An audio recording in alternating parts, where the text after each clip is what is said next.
Hello, friends. This is another episode of the program Empire of Lies, in which we talk about manipulation and disinformation in the Russian media. Trump as a peacemaker, Ukraine as the culprit, a new construction of Russian propaganda. Russian television continues to demonstrate amazing flexibility in the interpretation of international events.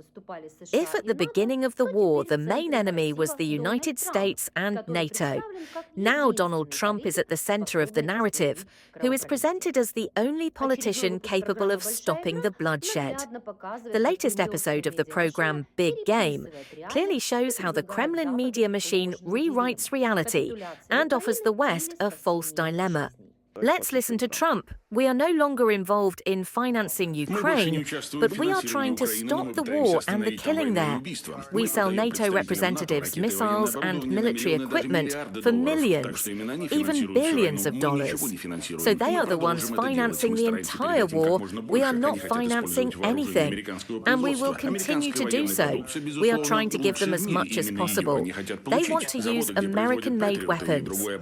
American military products are certainly the best in the world. That is what they want to get. The factories that produce Patriot and other defensive and offensive weapons are increasing their output by 2 to 3 times. Here, Alexander Viktorovich, there was such an expression, mercenaries of war. Indeed, the embodiment of the America First approach. He threatened again in his usual spirit, but said nothing concrete. Let's hear it. I want them to finally make a deal. I will take very serious measures if I am forced to act, but I would like to see a deal. We are not talking about a world war, but it will be an economic war. Economic war is bad, and it will hurt Russia very much. I do not want that. Thousands of people, mostly young, are dying every week.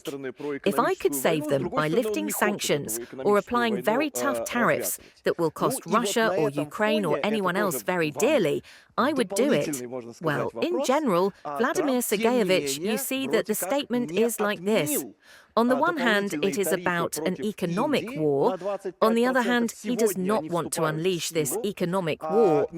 Well, against this background, this is also an additional, one might say, question for you. Trump, however, seems to have not cancelled the additional tariffs against India by 25%.